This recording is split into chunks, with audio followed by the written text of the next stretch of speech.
The colors of history. How colors shape the world? Green. Greens. Green is the color most closely associated with nature.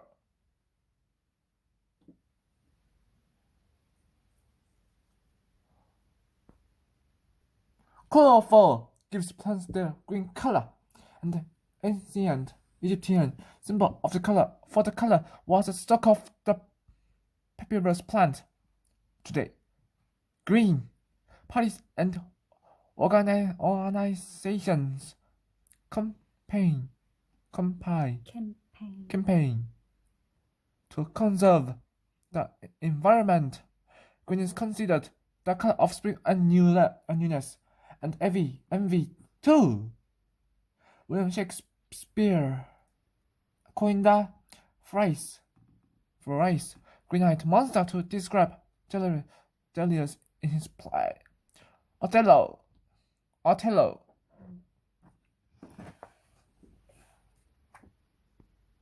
Pretty girls, Irish and Kelly Green. She's green. Chili's green. The color of liberty. Very Grace in 1885. The ship.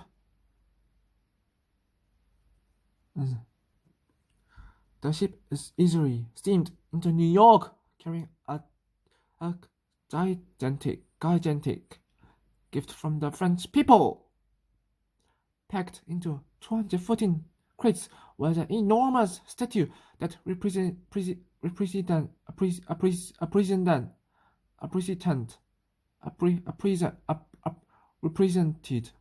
the Roman goddess of freedom. It was called Liberty, enlightening the world, better known today as the Statue of Liberty. Going green. The statue was assembled the following year on Bedlos Island. Its 350 hand-beaten copper plates were fitted over the statue's iron frame and fastened in place. The statue started to out a dull copper-brown color, but within 20 years it had turned light green-blue. Reactions with the air and water had caused a thin layer called a patina to form on the surface of the copper. The material and the color was called verdigris. Protective tarnish. Concerns about the statue's change of color, so the U.S. Congress raised $62,000. to paint it in 1906. But the plans outraged many. Studies by U.S. Army engineers concluded that the covering of verdigris actually helped protect the remaining copper underneath from further damage.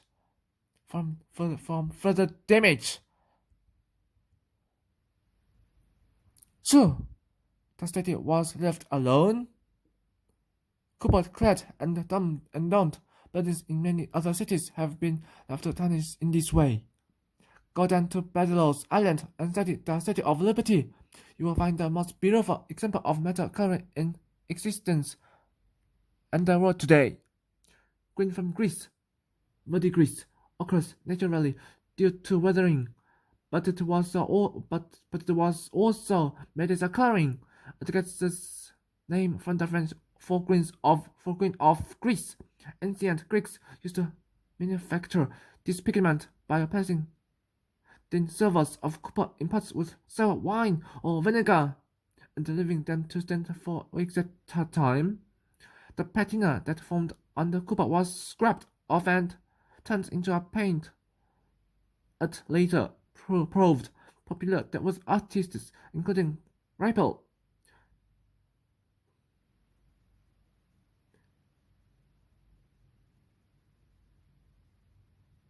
Titian, and then Van Eyck.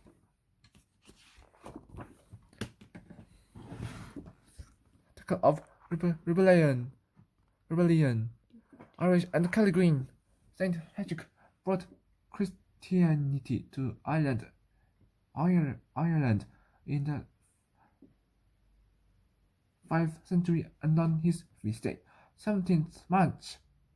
Celebrations about in Ireland and elsewhere. People wear green clothing and symbols such as the shamrock clover leaf, a clash of colors during the reign of Henry of England.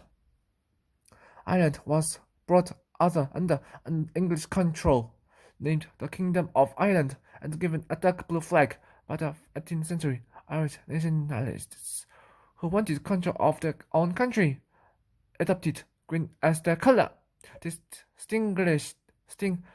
Distinguished them from the red of England and the orange of Irish Protestants who wanted to keep English rule. Green also reflected the green fields of the country and the shamrocks St. Patrick used in his teachings. Many people started wearing green as a show of support, flying the flag. In the 1790s, the Association of United Irishmen produced a shamrock green flag with a classic traditional harp in the century. It became the unofficial flag of Irish independence. In 1848, a new flag was flown in public for the first time by a young rebel, Thomas Francis Meagher. It featured green for the nationalists and orange for the Protestants, with a band of white between them to represent the hope for peace between the two sides. When Ireland achieved independence, it became the national flag. Kelly green is a slightly brighter green that found on the Irish flag. It takes its name from the common Irish surname Kelly. This name for the color was first used in the United States.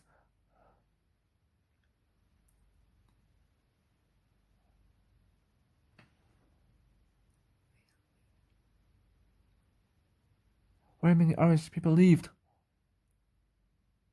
St. Patrick's Day in the USA sees lots of Kelly green on display. Speedboats even spread vegetable dye to turn a large stretch of the Chicago River bright green.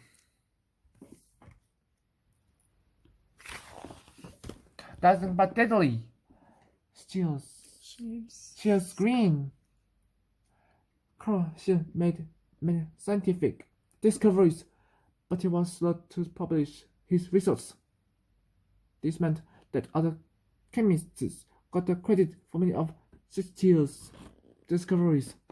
Today, he is mostly remembered for inventing a bright but little color.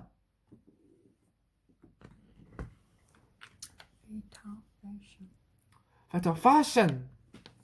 This green was soon found in dozens of homes, especially in Britain. Curtains, wallpaper, and colored paper were dyed with emerald, and Steele's green were hugely popular. The dyes were also used in clothing, from high fashion headdresses to humble socks. They were even used to color sweets and other foods, but these colors came at a cost. The poisonous arsenic they contained was often absorbed by the body, causing headaches, sores, and scabs, and even death. Gradually, the use of these greens diminished. Also, Steele's green was used as an insecticide by U.S. farmers in the 1930s. color chemist. She was a German pharmacist working in Sweden who loved nothing more than to conduct chemistry experiments late into the night. In the 1770s, he discovered manganese, barium, and oxygen, which he called fire air. In 1775, Steele invented a new green color that contained copper and arsenic. Steele's green was cheap to make. So it became popular. This led to the development of rival green pigments made in similar ways, including emerald green. Death of an emperor. After his defeat, French Emperor Napoleon Bonaparte was sent into exile on a tiny island called Saint Helena. There, he lived in rooms decorated with paint and the wallpaper in his favorite color, green. Napoleon died in 1821, probably of stomach cancer, but the higher levels of arsenic found in his body may have speeded up his decline. She actually carries in her skirts poison enough to slay the whole of the admirers. She may meet with enough a dozen ballrooms.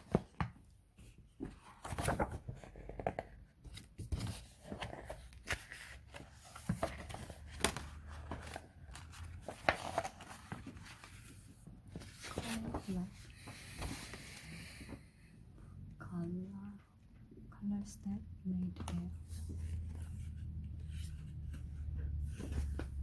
Colors that made their mark.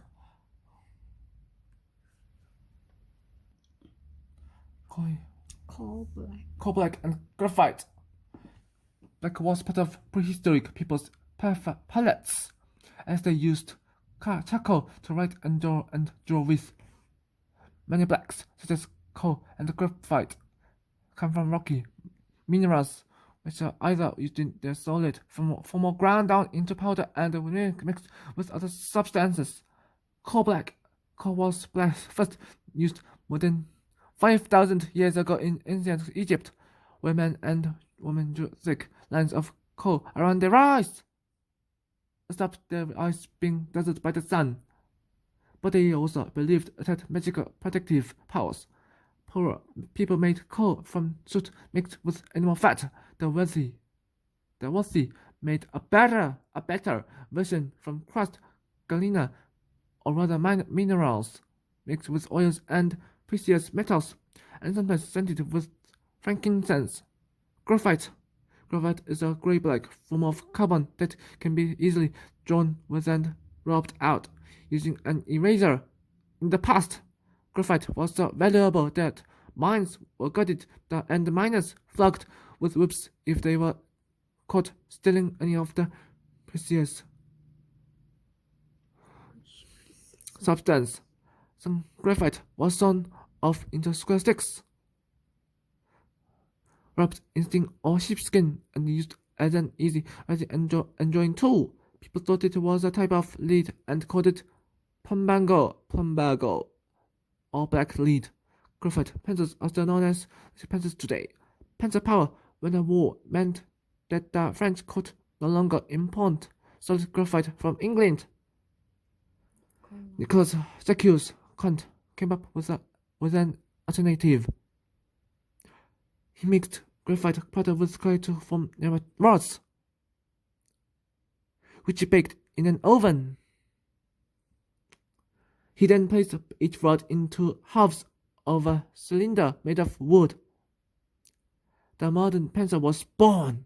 By varying the amount of clay and graphite, Kant made pencils of different blackness and hardness. His grading system from 9B, the softest and the blackest, to 9H, the hardest, is still used in Europe today.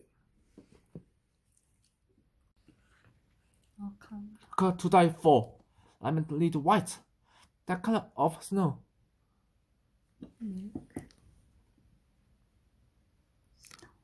Milk. Innocence and purity. Was milk made using metals or powdered or have been used for dozens of years. Non-white. Early people used chalk, a naturally occurring form of limestone, to add highlights or white backgrounds to their cave paintings. Lime white was made from grinding chalk into a fine powder.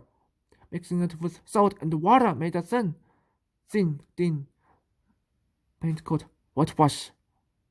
Whitewash was used to spruce up buildings and to seal the stones of the new home of the U.S. President in 1798. This gave the building its name, the White House. The paint is still applied to the trunks of some fruit trees to stop the tree bark being damaged by large changes of temperature in winter.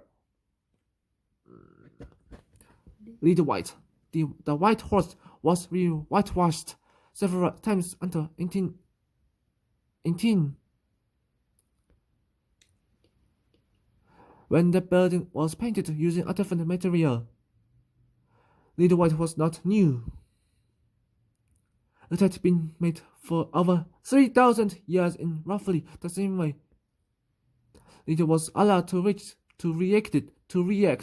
with vinegar in clay pots that were sealed and insulated with animal dung. After days or weeks, flakes of white formed on the vinegar's surface. It was scrubbed off and turned into a thick paint. White wood, white faces.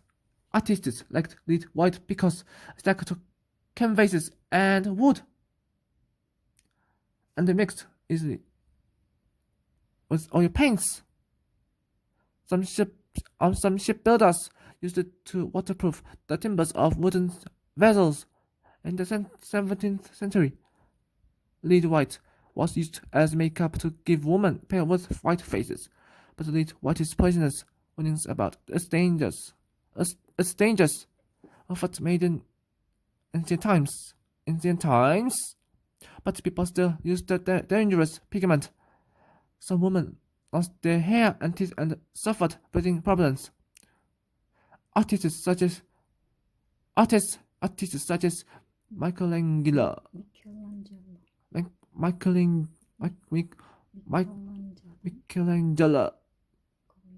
Goya, and Caravaggio